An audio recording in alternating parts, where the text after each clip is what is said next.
बृहन्मुंबई उत्तर विभागामध्ये माध्यमिक शाळा आपल्या अखत्यारीत येतात। आपला जो कार्यक्षेत्र आहे ते कुर्ल्यापासून मुलुंडपर्यंतचं कार्यक्षेत्र आहे।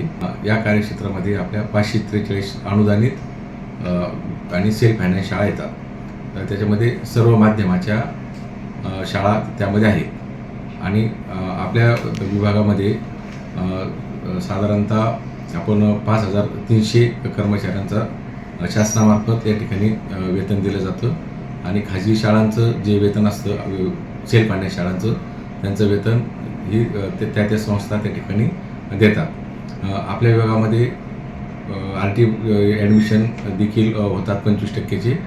त्यामध्ये अदर बोर्डच्या ज्या शाळा आहेत त्या अदर बोर्डच्या शाळा आपल्या अखत्यारीत येतात आणि ज्या अल्पसंख्याक शाळा नाहीत म्हणजे ज्या बिगर अल्पसंख्याक शाळा आहेत अशा बिगर अल्पसंख्याक शाळामध्ये 25% प्रवेश या ठिकाणी घेतले जातात। सर्व शिक्षक या ठिकाणी चांगलं काम करत आहेत। शासनाने जे निर्देश दिलेले आहेत, ज्या गाईडलाईन्स दिलेल्या आहेत त्याप्रमाणे आपल्या सर्व शाळांमध्ये कामकाज चालतं। उत्तर विभागाचं मुख्य कार्यालय या ठिकाणी चेंबूरला आहे आणि उत्तर विभागातील सर्व शाळांचं नियंत्रण पर्यवेक्षण ही जबाबदारी आपली आहे।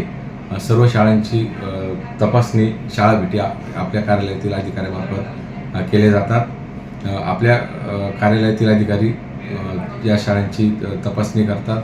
त्याचप्रमाणे CRC देखील शाळांना भेटी देतात। CRC मार्फत आपलं या ठिकाणी माहितीचं संकलनाचं काम चालू असतं।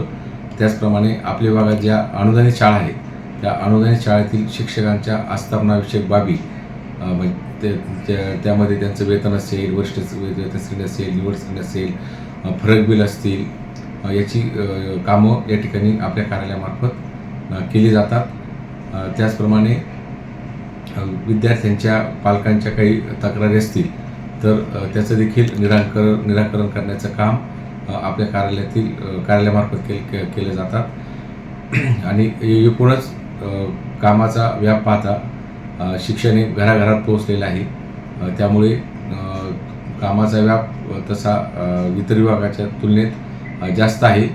आपल्या विभागामध्ये साधारणतः माझ्याकडे 3,10,000 विद्यार्थी या ठिकाणी आपल्या विभागामध्ये सर्व माध्यमाच्या शाळांमध्ये शिक्षण घेत आहेत। जे येतात त्या तक्रारीच्या अनुषंगाने आपण आपल्या कार्यालयाचे जे अधिकारी आहेत विभाग अधिकारी त्यांना ते प्रकरण चौकशीसाठी देतो आणि गरज भासल्यास आपण सुनावणी आयोजित करतो।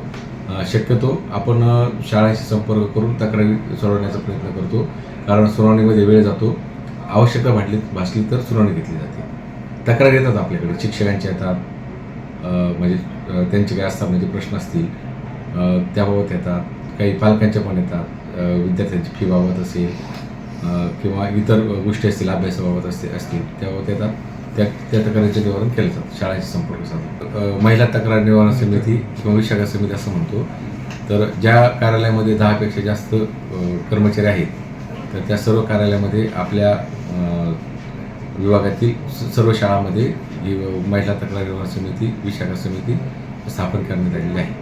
कारण प्राथमिक शिक्षण 1ली ते 8वी हे BMCच्या अंडर असल्याने त्या अनुदानित शाळां बाबत कारवाई BMCकडनं केली जाते। आपल्याकडनं 9वी ते 12वीपर्यंतच्या शाळावर कारवाईचं प्रपोजल त्या ठिकाणी केलं जातं। 1 मेला आपण महाराष्ट्र दिन आणि कामगार दिन दोन्ही साजरा करत आहोत। महाराष्ट्र दिन आणि कामगार दिनानिमित्त मी सर्वांना या ठिकाणी शुभेच्छा देतो।